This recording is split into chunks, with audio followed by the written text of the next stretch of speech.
الحمد لله رب العالمين، والصلاة والسلام على آله وأصحابه الغر الميامين ومن تبعهم بإحسان إلى يوم الدين. أعوذ بالله السميع العليم من الشيطان الرجيم. بسم الله الرحمن الرحيم. الف لام میم ذلك الكتاب لا ريب فيه هدى للمتقين.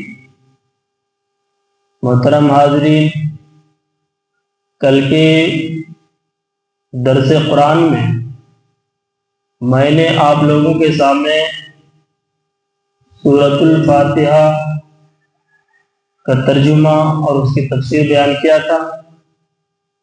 آج کے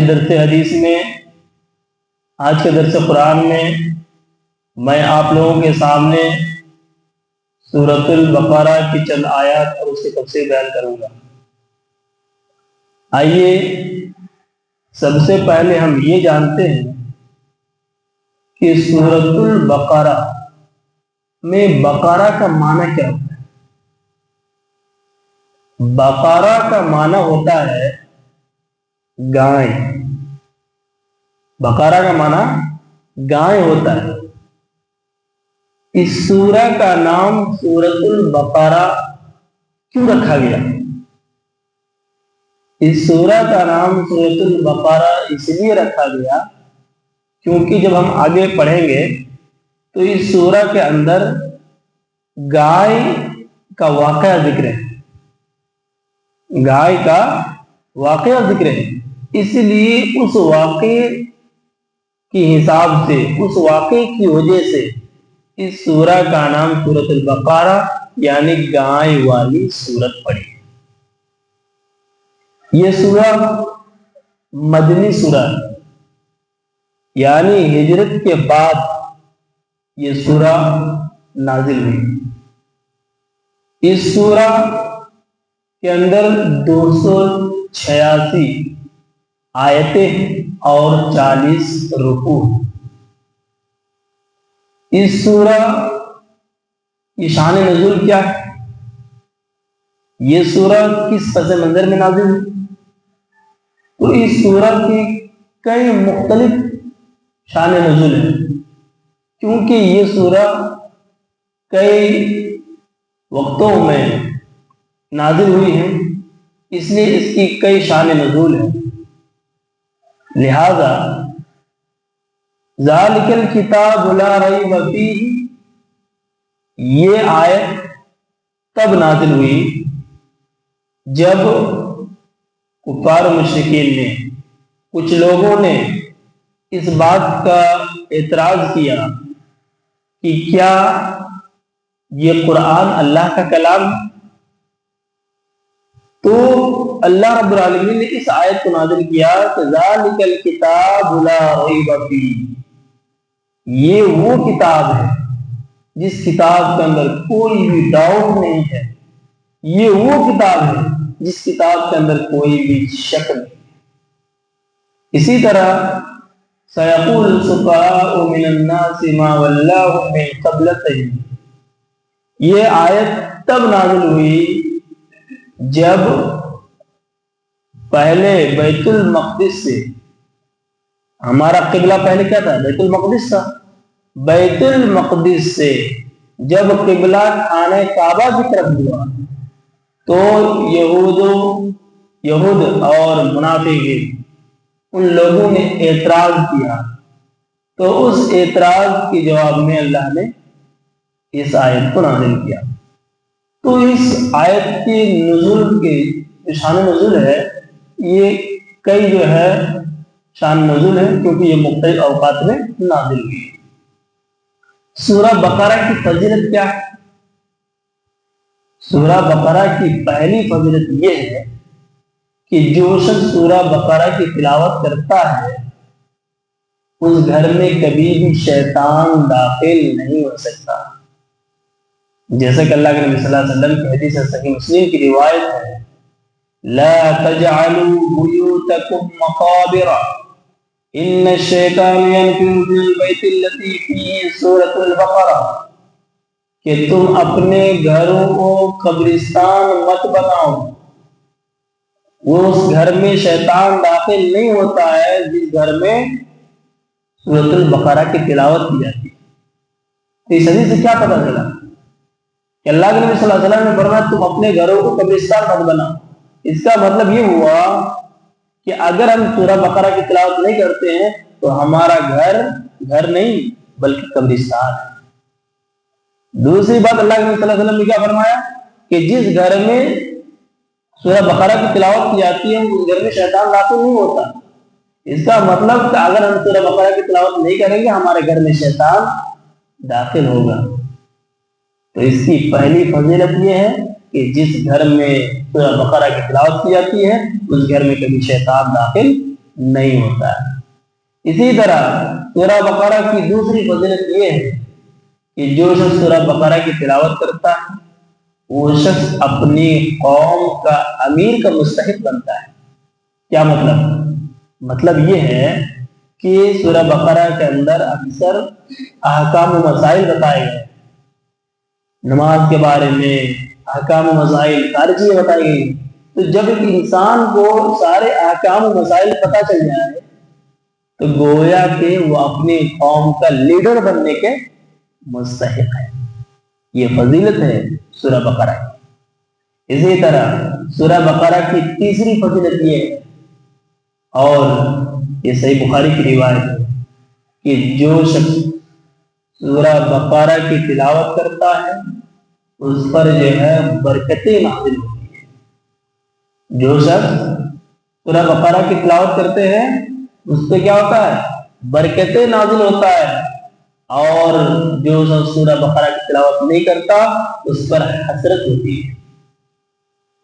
تو اس سے پتہ چلا کہ سورہ بقرہ کی تلاوت کرنے پر کیا ہوتی ہے؟ برکت نازل ہوتی ہے۔ اسی طرح سورہ بقرہ کی چوتھی فضیلت یہ ہے کہ جو شخص سورہ بقرہ کی تلاوت کرتا ہے اس پر فرشتوں کا نزول ہوتا ہے۔ اگر کوئی سورہ بقرہ کی تلاوت کرتے ہیں تو اس پر فرشتوں کا نزول ہوتا ہے، اور جب فرشتوں کا نزول ہو تو اس شخص کو آرام محسوس ہوتا ہے۔ اسی طرح سورہ بقرہ کی پانچویں فضیلت یہ ہے کہ جو شخص سورہ بقرہ کی تلاوت کرتا ہے کبھی بھی اس پر کوئی شخص جادو نہیں کر سکتا۔ آج ایک آدمی دوسرے آدمی پہ جادو کرتا ہے، تو اگر آپ ایمان کے ساتھ اس سورہ کی تلاوت کرتے ہیں تو کوئی بھی آدمی آپ کے اوپر جادو نہیں کر سکتا۔ جادو سے بچنے کے لیے ایک ہی طریقہ ہے کہ آپ سورہ بقرہ کی تلاوت کریں۔ تو یہ سورہ بقرہ کیا ہے؟ فضیلت ہے۔ آئیے ہم سورہ بقرہ کا ترجمہ اور اس کی تفسیر دیکھتے ہیں۔ الف لام میم، یہ الف لام میم کیا ہوتا ہے؟ حروف مقطعات کہلاتے ہیں۔ مقطعات کا معنی کیا ہوتا ہے؟ حروف میں حروف لیٹرز، مقطعات کا معنی ہوتا ہے جدا جدا، الگ الگ، یعنی ہم اس کو الگ الگ کر کے پڑھتے ہیں، جدا جدا کر کے پڑھتے ہیں، اس لیے اس کو بولتے ہیں حروف مقطعات۔ اور یہ جو حروف مقطعات ہے اس کا میننگ اللہ کے علاوہ کسی کو معلوم نہیں ہے، کیونکہ جتنے بھی مفسرین کرام ان لوگوں نے یہی لکھا ہے کہ اللہ اعلم بمرادہ، اس کا معنی مطلب اللہ کے علاوہ کسی کو معلوم نہیں ہے۔ تو یہ حروف مقطعات ہے، اس کا معنی مطلب صرف اللہ کو پتہ ہے، اللہ کے علاوہ کسی کو معلوم نہیں ہے۔ ذالک الکتاب لا ریب فیہ، یہ وہ کتاب ہے جس کے اندر کوئی شک نہیں ہے، اس کے اندر شک کی کوئی گنجائش ہے ہی نہیں، ایک نقطہ ایک زبر زیر پیش میں بھی آپ شک نہیں کر سکتے۔ یہ اللہ کا چیلنج کا ہدی للمتقین، یہ قرآن متقیوں کے لیے ہدایت ہے، متقی کے لیے ہدایت ہے۔ اس کا مطلب اس قرآن سے اگر کوئی ہدایت لینا چاہے تو اس کو متقی بننا پڑے گا، پرہیزگار بننا پڑے گا، تب جا کے ہدایت ملے گی۔ ہدی للمتقین، یہ قرآن کس کے لیے ہے؟ متقیوں کے ہدایت. یہ متقی کیا ہوتے ہیں؟ حضرت عمر رضی اللہ عنہ سے پوچھا گیا اور ابی بن کعب رضی اللہ عنہ نے پوچھا کہ آئے عبداللہ بن عمر متقی کسے کہتے ہیں، تقوی کسے کہتے ہیں؟ تو حضرت عبداللہ بن عمر رضی اللہ عنہ نے کہا آئے ابی بن کعب کیا تمہارا گزر کسی کانٹے دار جنگل سے ہوا ہے؟ کہا ہاں ہوا ہے. کہا کہ جب تم کانٹے دار جنگل سے چلتے ہو تو کیسے چلتے ہو؟ انہوں نے کہا کہ میں اپنے کپڑے کو سمیٹ کر کے چلتا ہوں، میں اپنے کپڑے کو سمیٹ کر کے چلتا ہوں تاکہ میرے باڈی میں، میرے جسم میں، میرے بدن میں کانٹے نہ چبھ پائے. حضرت عبداللہ بن عمر نے کہا یہ تقویٰ ہے. دنیا کے اندر ساری برائیاں ہوں گی، سارے بدعت و خرافات ہوں گے، ساری برائیوں سے اپنے آپ کو بچا کر کے زندگی گزارنا یہ متقی، یہ تقویٰ ہے، یہ پرہیزگار کی علامت ہے. ذالک الکتاب لا ریب فیہ ھدی للمتقین الذین یؤمنون بالغیب.